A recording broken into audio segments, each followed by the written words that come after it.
Hello and welcome to the Vlogging Pod. Tonight we are joined by the hot romance writer, Sienna Snow. Welcome to the room. Hi, So, how are you this evening? I am great. Awesome. I'm going to jump right in, okay? Because when I was doing your bio, I was like, So, first, I want to be able to say this clearly to everybody. So, after 20 years getting your MBA, you decided to pursue writing. Let's dive right in and tell me how that came about. Well, I always wanted to write, but when you have very conservative parents, they were kind of like, girlfriend, you need to have a real job. So they kind of were very adamant that I had to either become a doctor, a lawyer, or go into business. So the doctor thing was totally out. Nope, not going to happen. The lawyer stuff, I tried to explore it. That wasn't a fit. So business was the way to go. And MBA and numbers and finance was something that worked for me. So I went that route. And on my first date with the guy that ended up becoming my husband, I mentioned in passing that I wanted to be a writer. And I was a voracious romance reader all my life. And so 20 years later when I read a book and it upset me because it in that book the author, who I will never name, made it out that the heroine, there was some issue with the heroine owning her sexuality Mm-hmm. because she liked sex.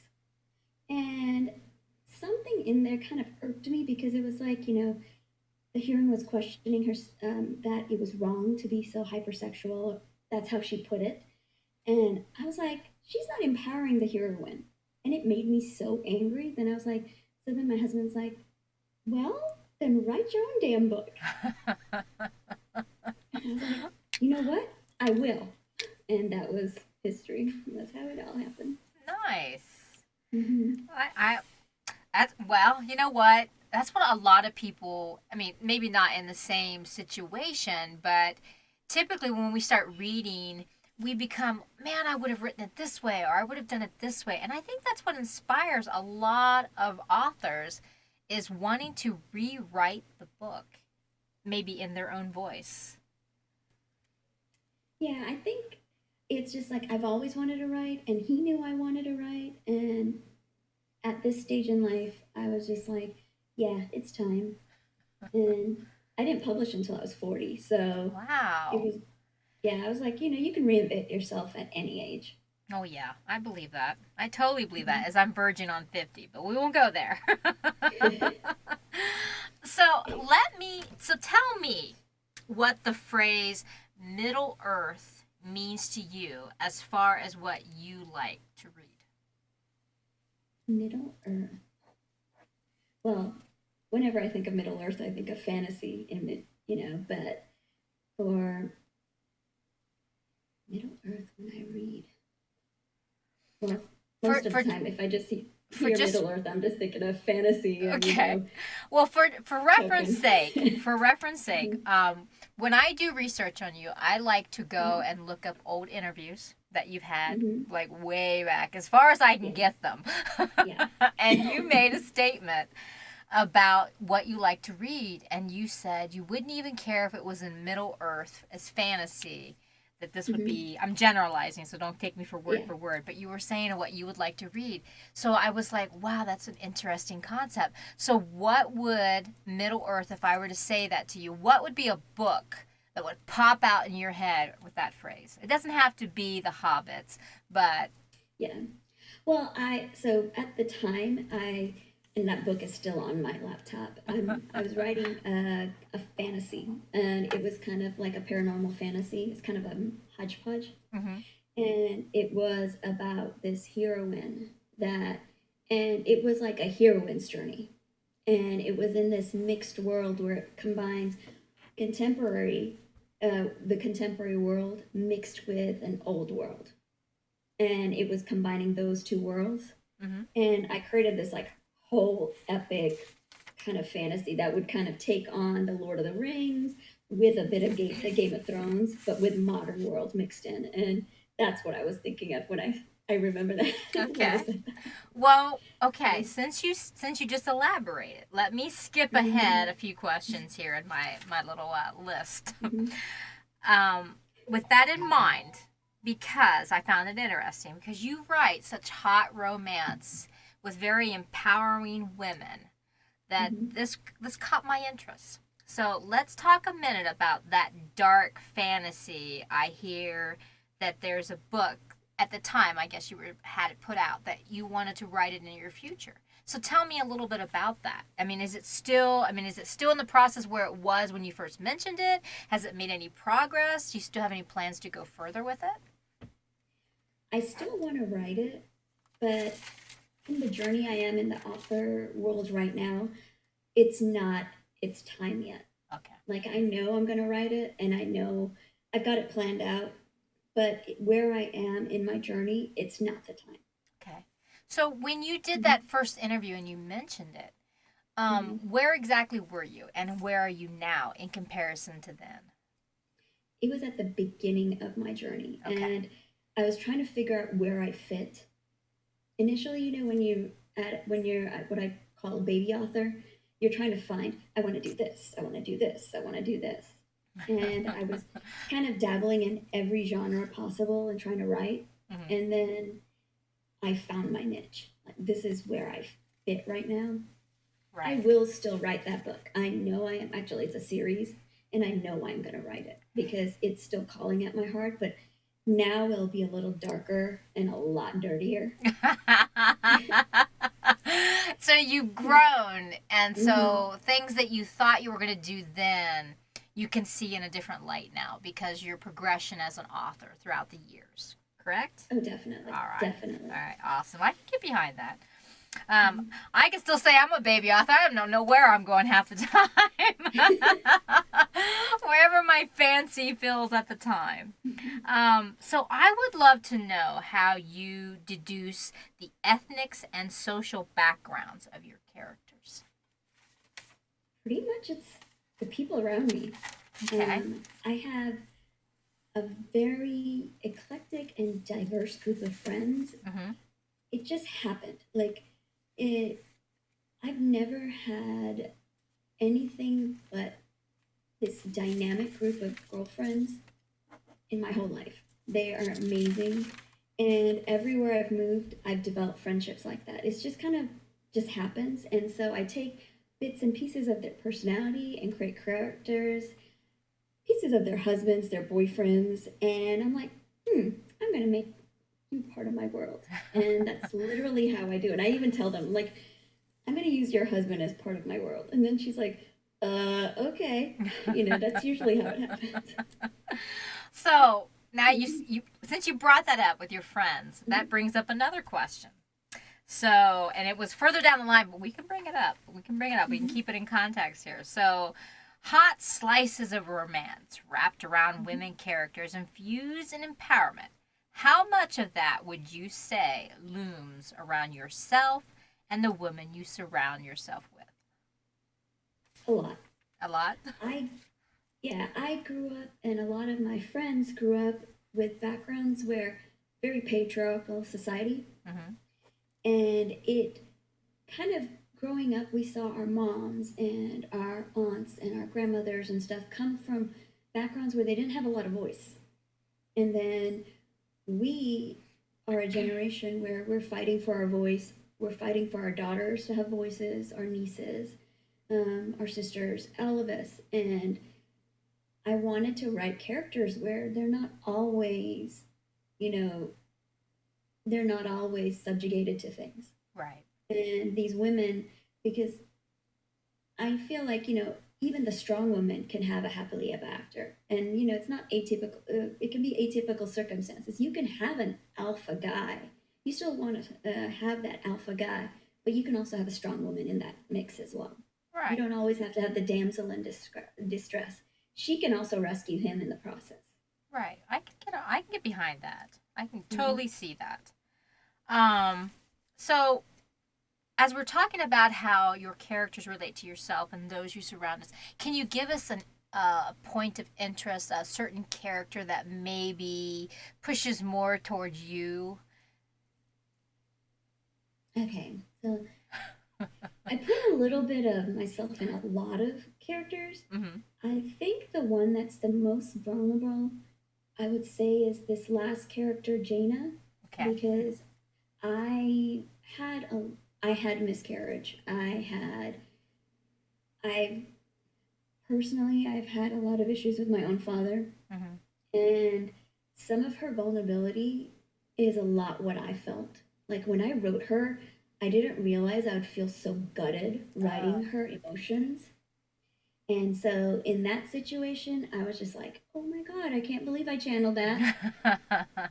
it's probably And so very that it's probably very lethargic to write something like that, to bring out your own yeah. issues. It helps you deal and cope with what things you probably maybe you're struggling with it on a subconscious nature.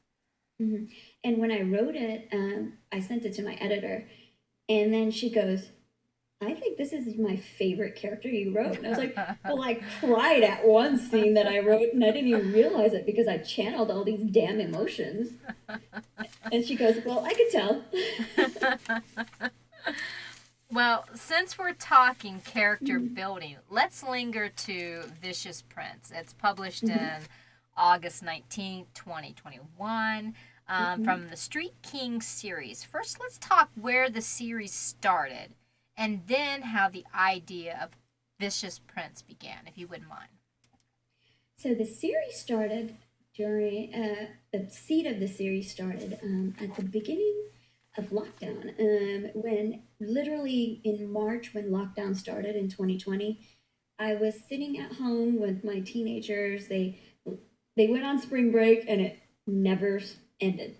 And so we were sitting there at home, and I have my teenager, and he was just sitting there going. He's sitting next to me, and he's like, "Read this article, Mom." And I was like, "Okay." And it was about this guy in England, and he's old, and he's telling the story about how when he was younger, he tried to rob this man in the 70s, street kid, and he tried to rob this man in the 70s, and instead of the guy, and he apparently was like a gang, like a not a gang leader, but he was kind of like mafia or something in England. And instead of trying to kill him, he took him in and the other kids of his gang and raised him. Then I thought, hmm, that's a cool idea. And so it planted the seed in my head. And the guy was talking about how much he loved him because he became his father instead of, and a man of his stature would have not done that. He wouldn't have taken these boys in and then raised them as a father. And then he became a real estate guy. And so instead of taking the route of the streets, he raised him, taught him how to build real estate, how to take care of the community, things like that. And so his life is completely different than the way it could go. And so I was like, okay, I'm going to use that. And then I decided when I created Street Kings, I would create this culture where I took my Indian culture and used it where these kids, because a lot of biracial kids in the Indian community are not welcome because there's a stigma to it. Mhm. And when a lot of like in the, like 20 years ago, it's very different than what it is now. The viewpoints and the cultural people have grown in their viewpoints, but back then, and 20 to 30 years ago, viewpoints were different. Daughters that married out of the culture were usually, outcasts and things like that, and children were not welcome in the families and things like that. So I decided to create a series based off of that. And so these boys, they did the same thing to this guy in New York. And this man took them in and raised them as his children. And that's how the series started. So the first book, Dangerous King, is about the boy who was the gang leader. Okay. And then and then Vicious Prince is about the second brother. And they're not biologically brothers, but they're brothers by but brothers by spirit, and they're brothers by this man who took them in. And so that's the I'm looking in at a the series, and covers each brother now. gets a story. I'm looking at the Hmm. covers now on your site. I have a second computer in my sound booth, so while you're talking, I'm looking at all Hmm. your covers, and they are quite hot. So tell me a little bit about the ideas behind the covers and your creation of them. So the eye scour, I've done some custom. So the last book in the series will be like a, what I call exclusive. And Christopher Jean, who's an amazing photographer, he did the cover for that one. But the other three are stock images, and I literally sit there on my computer looking through stock sites of hot guys, which Uh is huh. such a hard job to do, and I enjoy myself and just spend my time um, looking at it, and then I send it to my amazing designer, and I'm like, "Is this guy hot?" And she'll be like, "No." She'll literally tell me, "I've seen 50 covers with this guy on it." And then so she'll nix it, and I'll even send it to my publicist, and she'll be like, "No, he's not hot enough." And we'll go back and forth until we do it. And then my cover designer Maria, she will just she'll be like, "This is on brand. We're gonna put it together," and she does it. It's awesome, It and is. she'll put it together. They are Mhm. very awesome covers. Very professional, very, well, hot. We'll Mhm. just put that out there. So, being a romance author, what would you tell me is the biggest obstacle for you? Um, Biggest obstacle is in the writing world. I think it's reaching more and more readers. Okay. I think I always want to reach new readers, open their minds to wanting to read diverse characters. Mm-hmm. Because, I think everyone's so used to one certain type of love story, and I write atypical love stories with atypical characters, and just opening people's minds to wanting to read those kind of stories. Okay. How would you describe your atypical, since you're saying it? Um, Different cultures, Different because cultures. I always put in different cultures, not the typical what we would call, you know, white picket fence story. Mm-hmm. I have people who aren't always the clean cut, all American boy. And I don't always have the girl that's done everything right. And so it's those kind of stories. So, And, go ahead. it's like the dark hero. Hmm. Yeah, Mhm. I can get on board with that. Even your covers seem to have, maybe it's just because of the backgrounds, but they seem a little dark. Was that intentional? Yes, Okay. everything about my marketing, every little bit, I have a certain intention to it because my brand is, you know, I write a little darker, not truly dark romance, I don't think, but Right. it's a little bit on the edge. Okay. Mhm. How would you describe the edge?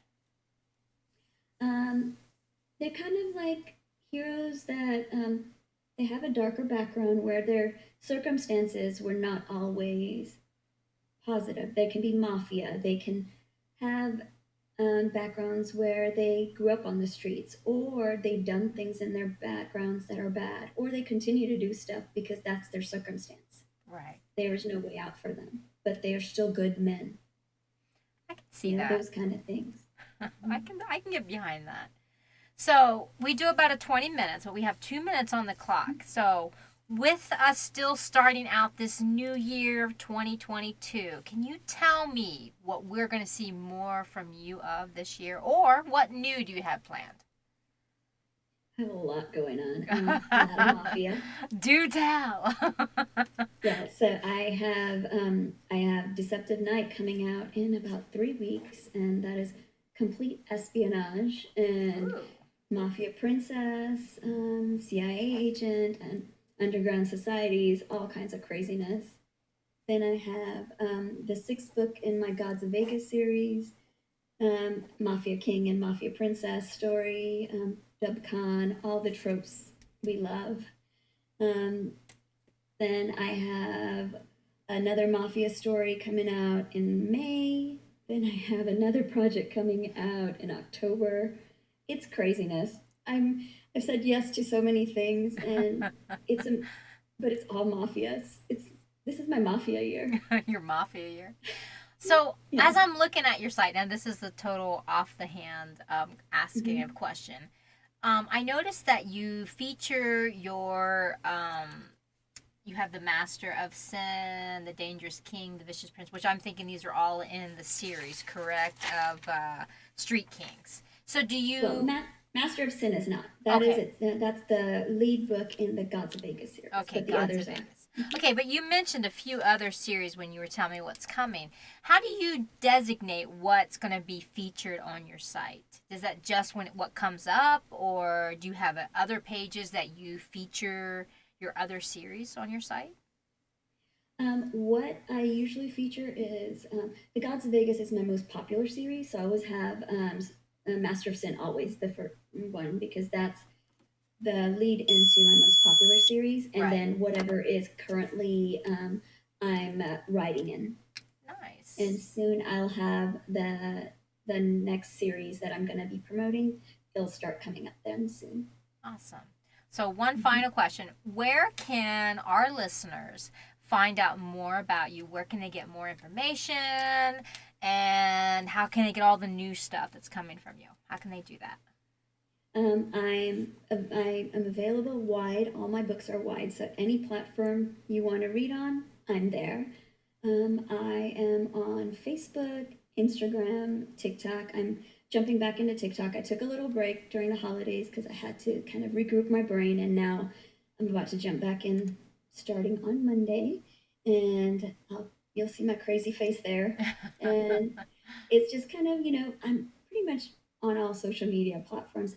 I don't do TikTok very much because I feel like kind of get going down the whirlpool there. But other than that, I'm everywhere. Well, I do short takes on there, so I'm just saying, just putting that out Yeah. there. Okay. One of the things I wanted to, when I ask you about, is that you do have a newsletter. So if your Yes. fans want to Mhm. reach out and feel like they have that extra connection with you, they can go to your site and you have it very available for your newsletter to sign up for Oh, that. yes. And So I answer all emails. So if you ever email me, I answer everybody. aw, well, that is extra Hmm. special. That actually makes Hmm. readers feel like they have a Hmm. connection and that a friendship right there. So that's awesome. I am excited about your new ventures. I cannot wait till they come out. If you want to come back, we'd love to have you because we've always Oh, got I'd love that. space. We've always got space. We'll make room. Thank you so much for being on. I want to thank our audience for coming on tonight. It was an honor to have you all here. We'll see you next Thursday. Thank you again, everyone. Have a great evening. Bye bye for now.